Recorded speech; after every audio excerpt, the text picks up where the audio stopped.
Colon hydrotherapy के benefits क्या है? सबसे फर्स्टली ये आपका मेटाबॉलिज्म इम्प्रूव करता है। जो आपका सालों से मेटाबॉलिज्म बंद हो चुका है, कम हो चुका है, जिसकी वजह से ओबेसिटी आ रही है, पेट साफ नहीं हो रहा है, कॉन्स्टिपेशन रह रहा है, गैस रह रही है, एसिडिटी रह रही है, ये क्या करता है आपके मेटाबॉलिज्म में हिंड्रेंस डालता है। मेटाबॉलिज्म अगर आपका स्लो हुआ तो आपकी बॉडी का डाइजेशन, एसिमिलेशन, एब्जॉर्प्शन और एलिमिनेशन प्रोसेस सारा स्थगित हो जाएगा। एलिमिनेशन प्रॉपर बॉडी से हो नहीं पाएगा तो बॉडी में सारा कचरा जमता रहेगा। कोलोन हाइड्रोथेरेपी एक ऐसा ट्रीटमेंट है जो इस कचरे को पूरे इंटेस्टाइन से बाहर निकालता है, basically from your large intestine, right. तो ये आपकी लार्ज इंटेस्टाइन की सफाई इस प्रकार से करता है कि उसमें फंसी हुई गैसेस, आपका जो स्टिकी मटेरियल होता है, म्यूकस, लाइक आपका जो अनवांटेड वेस्ट मटेरियल होता है जो कई सालों से डिहाइड्रेटेड और लैक ऑफ फाइबरी डाइट की वजह से वहाँ पे फंसता है। अब आज की जनरेशन में हमारा फॉल्टी लाइफस्टाइल तो है ही, डाइटरी पैटर्न पूरा जंक पे निर्भर करता है। सारा जंक सारी पब्लिक खा रही है, चाहे वो छोटे एज ग्रुप के बच्चे हो चाहे वो बड़े एज ग्रुप के बच्चे हो।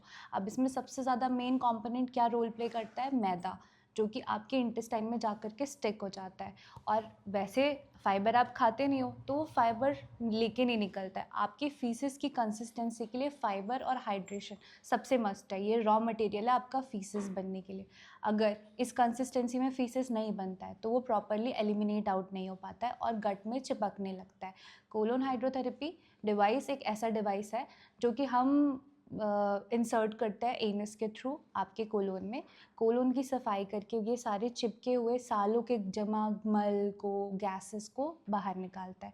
इसके बेनिफिट्स मैंने आपको बताया, जैसे फर्स्ट मेटाबॉलिज्म इम्प्रूव करेगा। मेटाबॉलिज्म के अंदर 4 कंपोनेंट, डाइजेशन इम्प्रूव करेगा क्योंकि गट की सफाई हो गई है, ठीक है। एब्जॉर्प्शन इम्प्रूव करेगा क्योंकि डाइजेशन अच्छे से हो रहा है तो स्मॉल इंटेस्टाइन में खाने के जूसेस अच्छे से आ रहे हैं और वो एब्जॉर्ब प्रॉपरली हो पा रहे हैं। फिर एसिमिलेशन, आपकी बॉडी में ये जितना एब्जॉर्प्शन हुआ है वो प्रॉपरली हो पाएगा क्योंकि आपका वेस्ट मटेरियल ऑलरेडी वहाँ पे है नहीं, तो एब्जॉर्प्शन में कुछ हिंड्रेंस नहीं आएगी। और एलिमिनेशन, अब वहाँ पे कुछ हिंड्रेंस है नहीं तो अब जो आप खाते हैं, जो आपका डाइटरी पैटर्न रहेगा वो इजीली एलिमिनेट आउट हो पाएगा।